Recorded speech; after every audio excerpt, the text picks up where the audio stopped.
Going,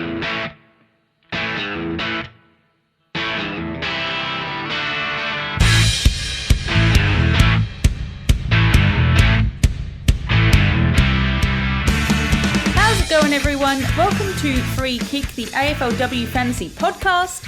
My name's Mel, and today I'm joined by my co-host, Jono, as we kick off our Season 9 Team Review Series. Jono, welcome back to Free Kick and straight into it with some clubs. Hey, Mel. Yeah, thanks. It's great to be here. I can't wait to get stuck into the Bulldogs. I think it's going to be a fun team, just to sort of throw myself straight back into the mix. Straight into it, yep. So for the third season, we are doing our club team reviews in the preseason, and this year we're mixing it up and we're going in reverse ladder order for season 8. So that means first up we've got the Bulldogs. So as always, let's have a little introduction to how the Bulldogs went in season 8 and coming into season 9. Jono, would you like to run us through the club? I very much can. So, look, the Bulldogs had a very forgettable season in 2023. They had the unfortunate honour of taking out the wooden spoon, last on the ladder, with 1 win and 9 losses from their 10 games. They lost 8 in a row to start the season. They lost to expansion club Sydney, who ended up making finals, but it was nearly a 10-goal loss, so quite a smashing there. They had their coach Nathan Burke be sacked, and then the big kicker was at the end of the season, there was a mass exodus of a number of players, including one of their heart and soul of the club, Kirsty Lamb, who was one of their inaugural players. So, tough pill to swallow, but, you know, there's always hope. There's a new season. A mass exodus of players has also meant that there is a whole new list coming in. About a third of the club seems new this year with 10 players, plus Eleanor Brown returning from being inactive last season. So, a lot of young talent and exciting players coming in. Yeah, wow, 10 ins. I think that might be the most. Would you like to run us through who some of those are? On the trade table, they've picked up Annalea McKee from the Brisbane Lions, who I think is a very handy forward key position player. Kind of stuck behind Dakota Davidson there and some of the quality players that they have at the Lions, but I think she'll be pretty handy. Zemu Farquharson from the Lions as well. Very, very good small forward. Down back, they're going to have a couple of players. Famua Laluifi from Carlton and Lauren Arends from the Gold Coast. So that really, I think, is going to straighten up their backline there, particularly with someone like Katie Lynch departing the club. So that's really important pickups there. And then Jasmine Smith and Ellie Gavalis are also very, very handy trade pickups. Ellie Gavalis is someone we're going to talk about a fair bit later. And then in the draft, geez, who haven't they got? Wow. I mean, they had 4 picks in the first 11.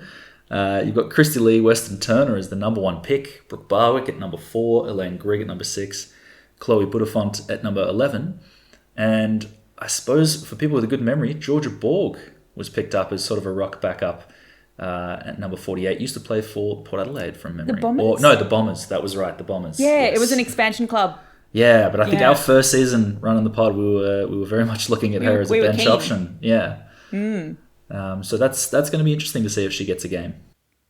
Yeah. So lots of ins, lots of really important ins, but they're filling quite a few big holes. Tell us about some of the big outs. Yeah, so Kirsty Lamb, that's someone that's just sort of been in the middle week in, week out for, 6 seasons. She's going to be very, very tough to replace. Some of their big key forwards and big key backs, you've got Celine Moody heading off to Carlton to play with her sister, Gabby Newton heading off to Fremantle, all the way across the coast, and then Katie Lynch heading to the Gold Coast. So that's a lot of the spine there taking off. We've unfortunately seen the retirement of Rochelle Cranston and Kirsty McLeod, who had a lot of games with the club. And then there are also a few delisted players, Bailey Hunt, Daisy Bateman, Gemma Lagoya, and Millie Brown. And look, I think what's most interesting about the entire off-season is that whilst this was happening, at the time, they didn't have a coach. Tamara High hadn't been appointed yet, and they didn't have a list manager. So it's going to be... Yeah. I honestly, I'm very confused about how these decisions were made. I can't wait to see how it turns out because I really like the players they've got coming in, but it's a tough call to replace the others. Given they didn't have a list manager, they've done a pretty good job at recruiting, like to fill some of these holes, kind of cross all of the lines. Still got some big names, so it's quite a hopeful season for the Bulldogs. And finishing 18th last season, they can only go up from here. So it's it's quite exciting. And speaking of exciting, we managed to get an awesome interview. Liam interviewed Elisabeth Georgostathis earlier, and we're going to jump over to that now. Rightio, thank you for that lovely introduction, team. And that is right. We have our first interview of our team preview season from the Western Bulldogs. We have Elisabeth Georgostathis. Elisabeth, thank you so much for coming on the show. So how has your off-season been? That's right. Thanks for having me.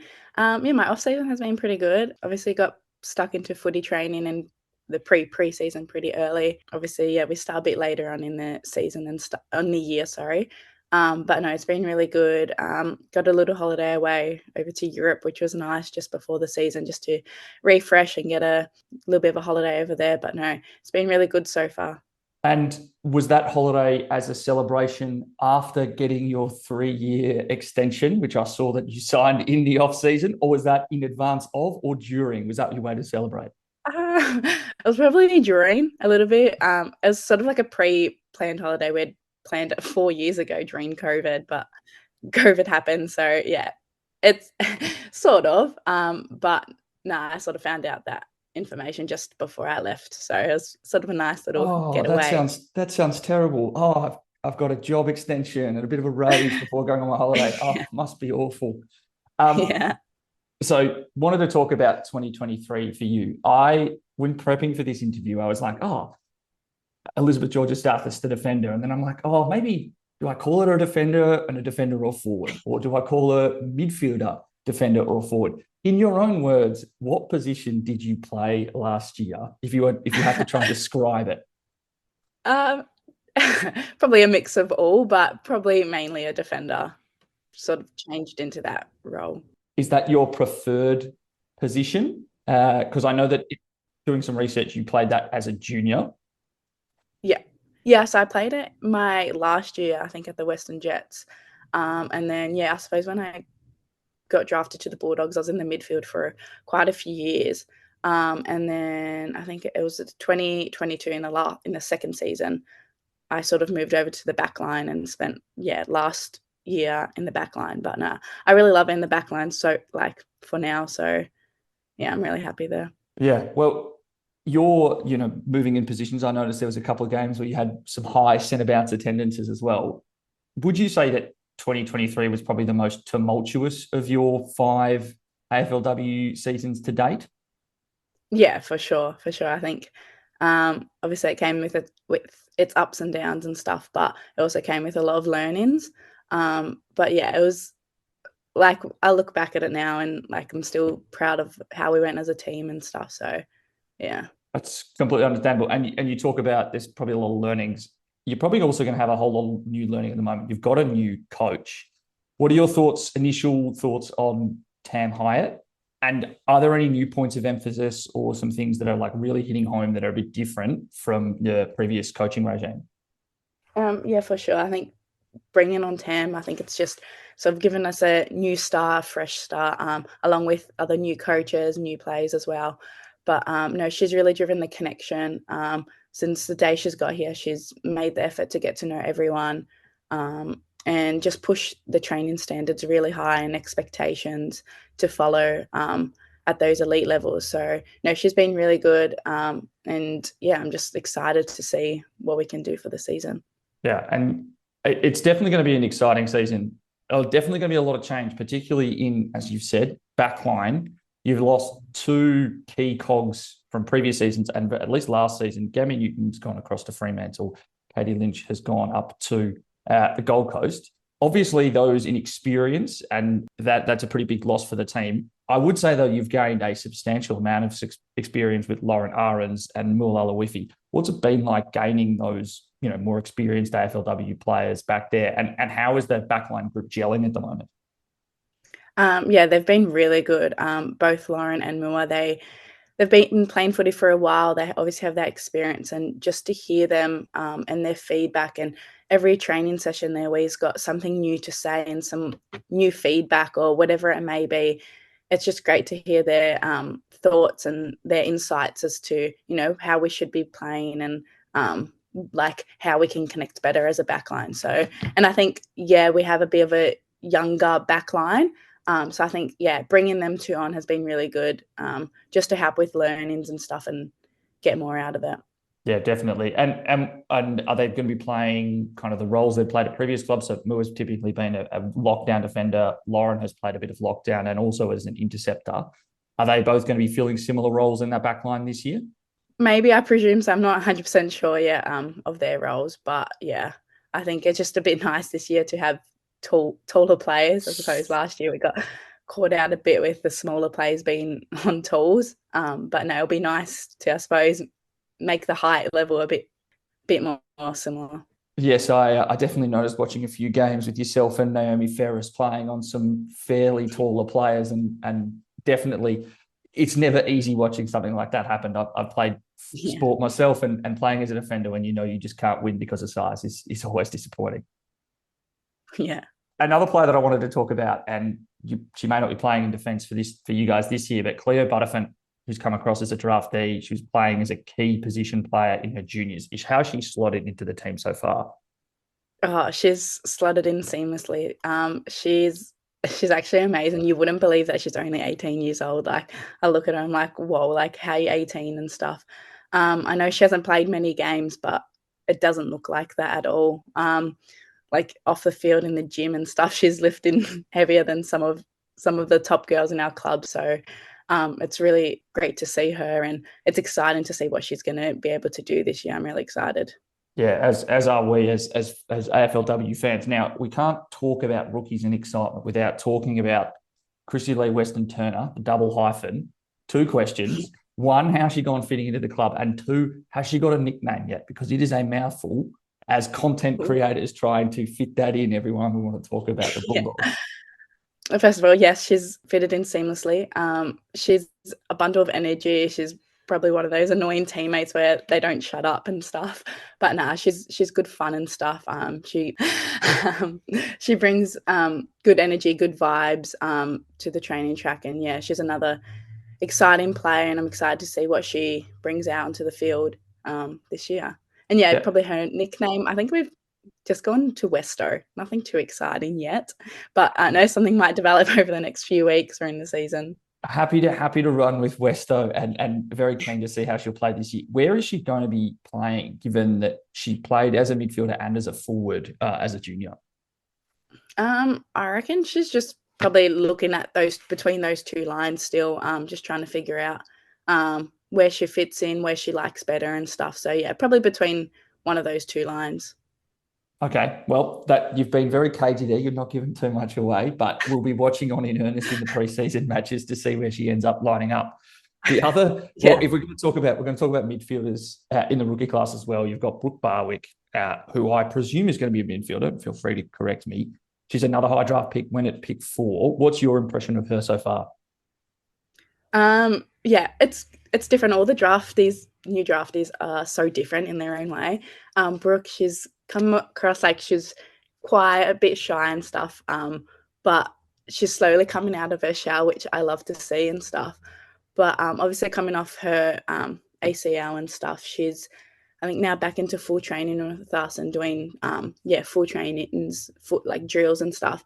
So it's been really exciting to see what she's been able to do and produce. Her skills are amazing. When I remember I just had a kick to kick with her, I was like, oh my God, you did not miss the target. But that's just a credit to her and how hard she's worked, obviously through her rehab time. But yeah, she's another exciting one that I'm really excited to see her play. Yeah, again, this is a bumper rookie class for the Bulldogs. It's going to be an exciting team to watch this year because there are all these fresh and very talented but unknown players. I want to just quickly touch on the midfield, if only as a way to connect to someone that I think is going to be joining you in defence this year. It sounds like Jess Fitzgerald is going to be joining the defensive group. I can't imagine that you're complaining getting another skilled player back there. The big question, though, is she's been a midfielder for the Bulldogs in previous seasons. How are who are the key replacements that you think are going to come into the midfield group? And then also feel free to comment on what it's like having her in defensive group now as well. Yeah. I'll say having her in the backline group, it's great. Like I said, I think everyone loves the backline down here, but No, it's really good. I think just, get another runner off halfback and stuff and to see what she can do and stuff, I suppose. Just it's nice to have like that fresh change, and if that's if that's what will make our team better, then that's what we need. But yeah, I think there's a few numbers to roll through the midfield still too, and I know for myself, if I needed to go in the midfield, that I'd be happy to anyway.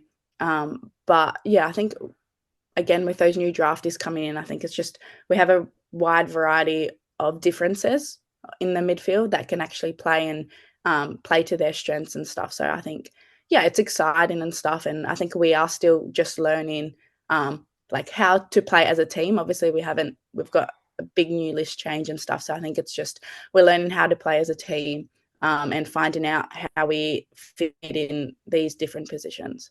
Yeah, 100%. And, any new coach comes in with a new philosophy on top of a lot of list change. I'm sure there's going to be a lot of people trolling through the midfield. I just wanted to quiz you on one final new player. She's come across from North, and that's Elisabeth. How has she gone fitting into the club, and has she fitted into a specific position group at training so far? Again, another amazing person. I actually played with Ali in the VFLW, so it was in my draft year and her draft year, so she got drafted from the same year, but really brought out again that professionalism, those elite standards. She's really driven them high. So yeah, she's another great inclusion, and I think maybe midfield forward for Ali for this season. Awesome. Now, one question that we like to ask everyone that we interview: if you were an impartial observer watching the preseason training, who would you say is the most likely to have the biggest improvement this year? Someone who's really stood out as taking the next step. I was going to say Cleo, but I know she hasn't played at AFLW level, but I just think she's going to be one to watch. I think she's going to surprise a lot of people. So I would say her. Cleo Butterfin, you've already sung her praises massively. I think that's more than okay to say that a rookie is going to come in and shock us all. One final question. I'm disappointed you didn't say yourself. You finished second in the best and fairest last year. Is this the year that you're going to finish first and tip Ellie to the post? I don't know. It's very hard to beat Ellie Blackburn. she's a gun, but obviously I want to get the best out of myself, but I want the best out of the team. A beautifully humble answer, and again, we agree. Ellie Blackburn is a superstar of this competition for a long time, and we hope we see more improvement for you as well, Ellie. That was it for the questions for today. Thanks to you so much for jumping on. You're a wealth of information, and like I said, we are absolutely keen as mustard to see how the Western Bulldogs go this year. It's going to be a massive year of change, but with change comes some exciting opportunities to see some new players. Yeah, for sure. No, it's very exciting. Amazing. All right. Thank you so much for your time. Talk soon. That's right. Thank you for having me. Great interview there with Elisabeth and Liam, and that actually ties us in quite nicely to running through the top 5 most fantasy relevant players at the Bulldogs. Jono, who have you got in first place? Yeah, well, I mean, we've just heard from her. Elisabeth Georgostathis, I have to say, looks like a terrific potential option for us. So, for those who don't know, last season she had a massive breakout. She improved her season average by nearly 30 points on the prior season and averaged about 68.4. But the key thing is that she seemed to get better and better as the season progressed. So in the back half of the season, if we just look at her last 5 games, she averaged 79.6, which, I mean, That would immediately put her as... For a defender. Yeah, the best fantasy defender we've got as an option there. So really, really impressive. The other thing is we've seen a lot of departures in the backline: Bailey Hunt, Katie Lynch, Gabby Newton. And between Georgostathis and those 3, those are the only players who had more than 5 kick-ins last season. So Georgostathis could just take the lion's share here and become a massive fantasy option for us.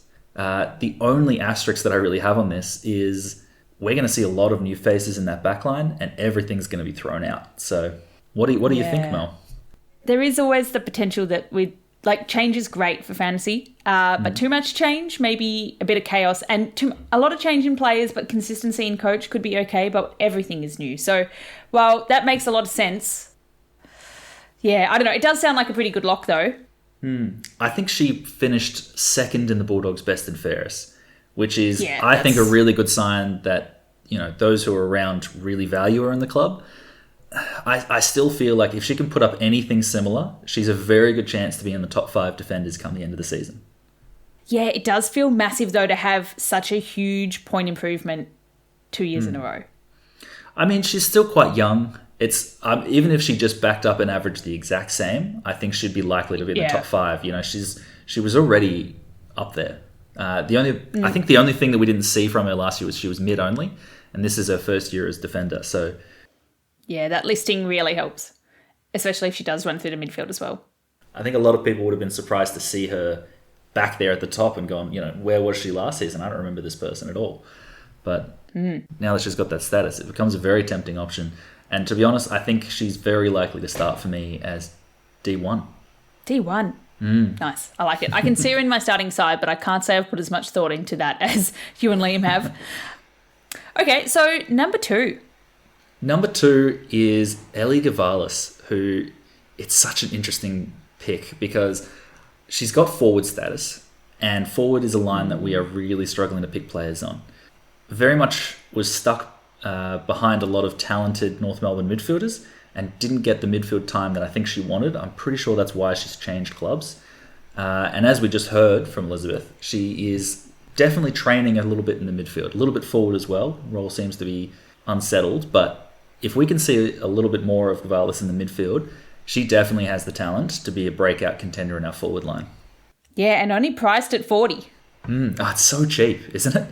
So cheap. You can very much see her jumping to 60 to 65, which I think would almost immediately have her as one of the best forwards we have because the options seem very limited. So far in the Bulldogs, on our first club review of season 9, we've got a top 5, if not best defender, and then in Elisabeth Georgostathis, and then we've got the highest scoring forward in Georgie Gavalis. We're calling big shots already for season 9, but Bulldogs is a very exciting club. Yeah. Let's round out. Let's go to another line. Who have you got for us in the ruck? Yeah, well, this is where I just go, I'm drinking the Kool-Aid because I also think we've got the number 1 ruck potential here. So Alice Edmonds, we're talking about the season 7 highest averaging ruck, and she came back in season 8 with an even better average of 80.6, which I think Morfitt and Bree Moody overtook her, but absolutely a huge, huge average for her. Looking at this, though, we're talking about back-to-back career best seasons. I'm hopeful that there is scope to go even further. And the main thing is the departure of Celine Moody. Because it's not like there was a lot of ruck share, but there definitely was whenever the ball went forward. So at the moment, outside of Georgia Borg, there's no one else on the list that has any ruck experience, really. And I think she should be sole ruck for most of the season. And if we look last season, once Celine Moody had that injury and went out of the team, Edmonds was sole ruck, with the exception of one injury-affected game in round 7. She averaged about 99% time on ground and averaged 88.25 from that point on, which would have had her barely behind Ali Morfitt through that period. So, I mean, huge opportunity. I think with Bree Moody now having her sister next to her plus Jess Good, we have no idea what's going on at Carlton. I can't wait for that episode. I think there's a lot of scope for Alice Edmonds to jump up and potentially be the number 1 ruck as well. I like that. She's coming in at number 3, and she's only, 7 or 8 points behind Ali Morfitt, who might not stay there.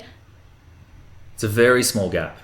It is a small gap. It also means limited upside. Like, she can get, another 8, 9, 10 points, as opposed to a rookie who could potentially do that pretty easily. I mean, I say that hypothetically for a hypothetical rookie, but...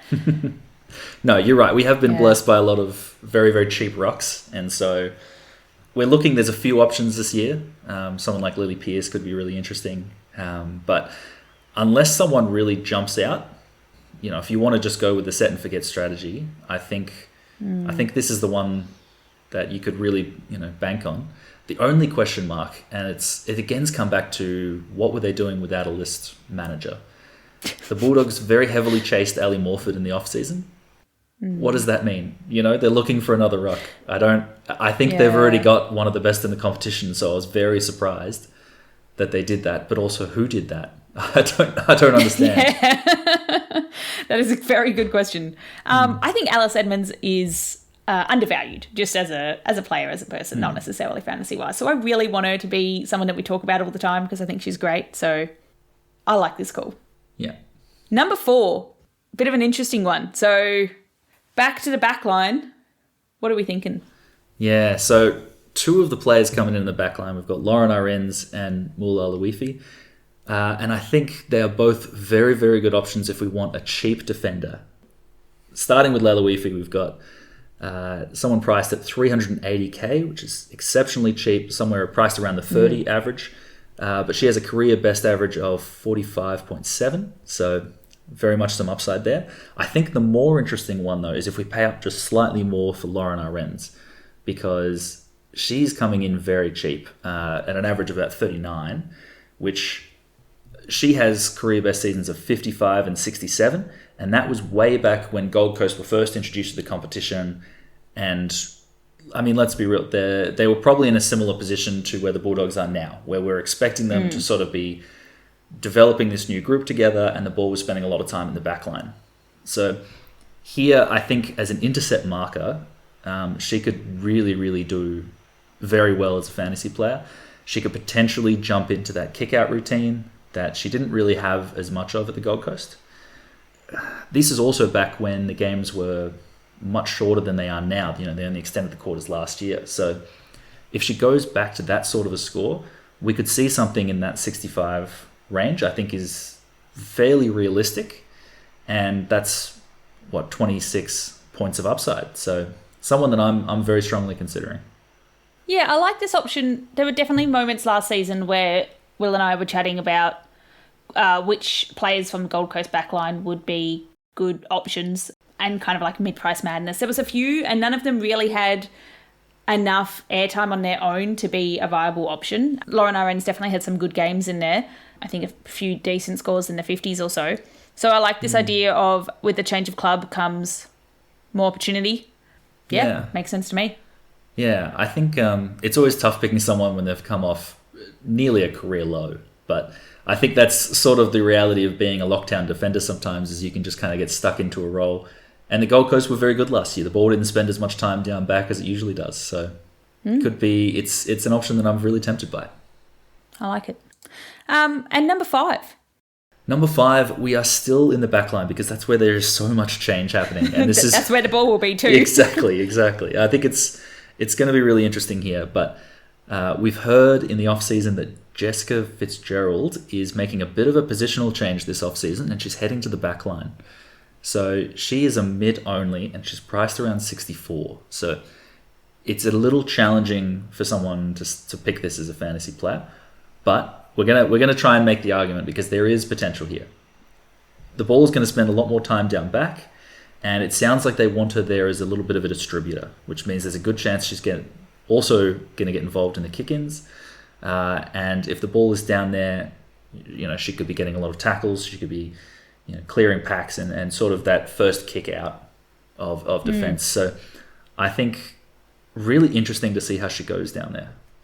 Yeah, I like it. And, we've just spoken about the best defender, midfielder and ruck. So it's nice to throw in someone that's a bit of a spicy pick in your top 5.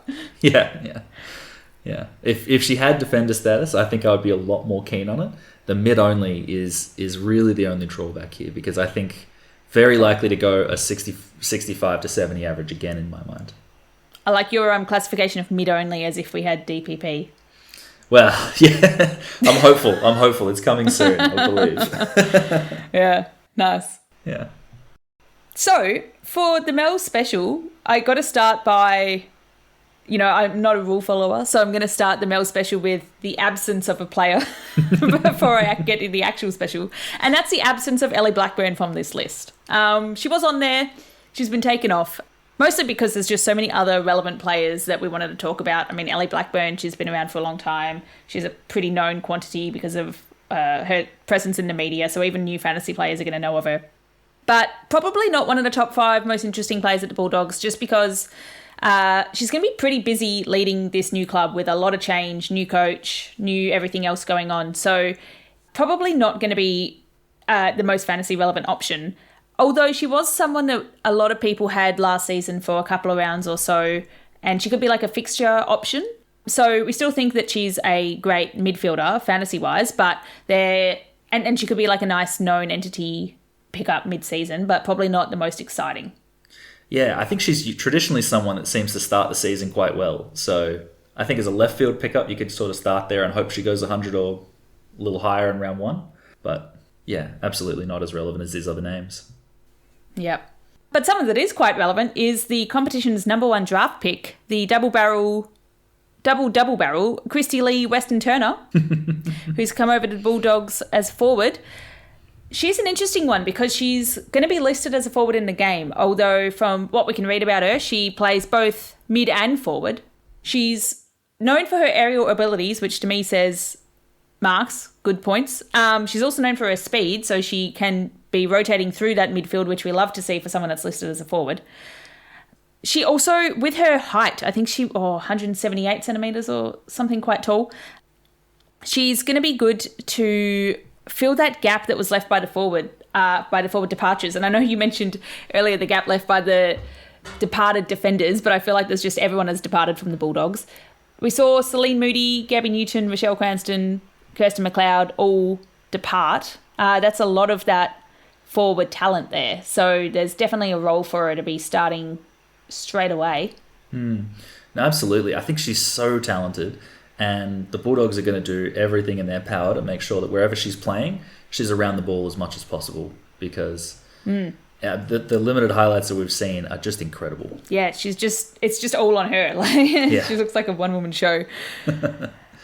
And as you mentioned at the start, I mean, the Bulldogs have had a great pickup of rookies.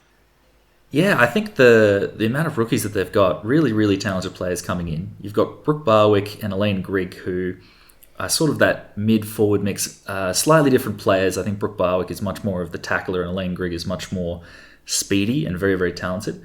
But it was interesting hearing from Elisabeth Georgostathis just in that interview that Chloe Buttafont is her pick, I suppose, to be a very, very exciting new player. Sort of a key defender in her youth. So could also be another one to throw into that defensive mix. But yeah, you can sort of see that a lot of the defenders from last year, the ones that didn't leave the club, they sort of were in and out of the team, even through injuries that were occurring. So we could see an entirely new backline and an entirely new forward line coming into this season. It's going to be crazy. Yeah, this is definitely going to be one to pay attention to team listings before the earlier rounds, just to see which, there's got so much talent now to choose from. It's just about who they put where and who they include in the squad. So yeah, we're going to be talking about the Bulldogs a lot this season. Yeah, we're going to need as many eyes on that practice game as possible because there's going to be so many things to try and pick up on. Yeah. Absolutely. Yeah. The other thing which we're not even sure about yet is if Fitzgerald and Lamb are no longer part of that midfield. There's a lot of midfield time to be picked up. Who's going to do that? And there's so many different players that could. I suppose we're not comfortable putting a name on who it's going to be just yet. But there could also be a midfield breakout candidate for us if we're lucky. That would be fantastic. Yeah, so lots going on at the Bulldogs. We'll be putting out our best 21 on socials shortly, which you can find us on Twitter and Instagram as FreeKickWPod. Thanks for joining me on today's Bulldogs episode, Jono. Up next, we've got the West Coast Eagles review. No, thank you. It's been great being back. Awesome. Chat to you later. See ya. Bye.